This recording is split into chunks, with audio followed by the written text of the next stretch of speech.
Welcome to the study of book of Genesis. So we are studying the life of Abraham, who is known as the father of faith. So Genesis 22 is a very important chapter in which God called Abraham and said, "Go to Mount Moriah and sacrifice your one and only son, Isaac." So Abraham obeyed, went there. So he built an altar, placed Isaac, and he was about to sacrifice him. Then there was a voice from heaven.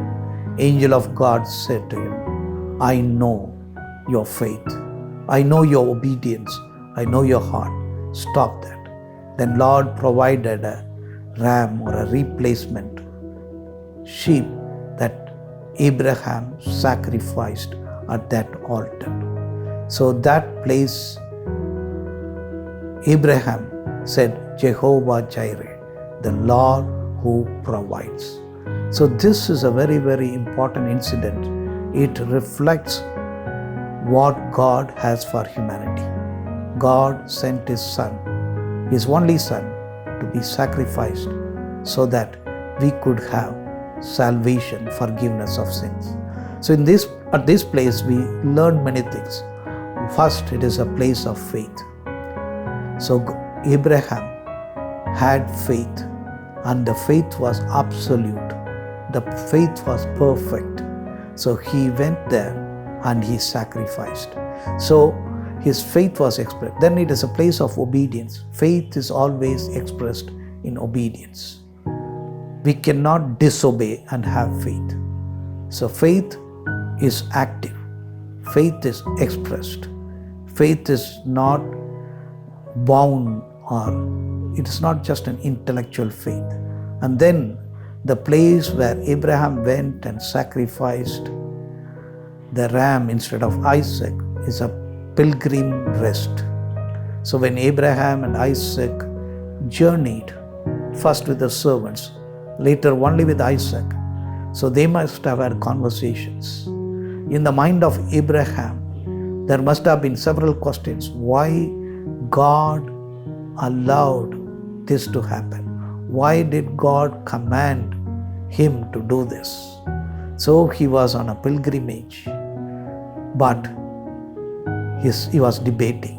But when he reached Moriah, so he had rest. So it is a place where we can rest after obedience.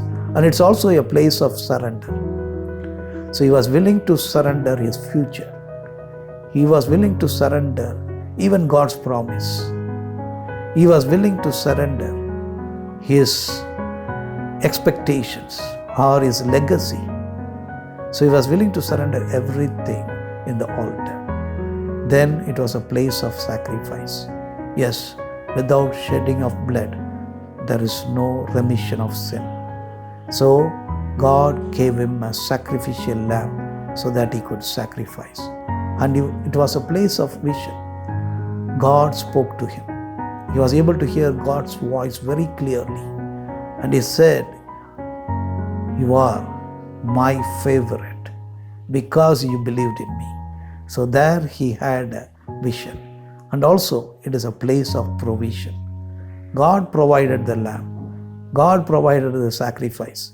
Yes, Abraham had resources, but in this place, in this particular context, God gave the provision.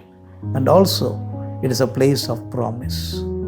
So the promise, God again promised that Abraham, so he would be a great person. He would be great in the world. And it was a place of worship.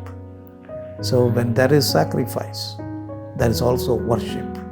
So Abraham went there and it was a place of worship. The altar was built for worship as well as witness. Then it is a place of joy. So when Abraham went, maybe he went with a confused mind, but there he receives God's blessing and a vision, and he comes back with joy. So when we go into the place where God calls us, and if that place is the place of altar, it will be a blessing. So here we see that it was a place of faith. Second, place of obedience. Third, place of pilgrim rest. Fourth, place of surrender. Fifth, place of sacrifice. Sixth, place of vision. Seventh, place of provision. Eighth, place of promise. Ninth, place of worship. And 10th, it was place of joy.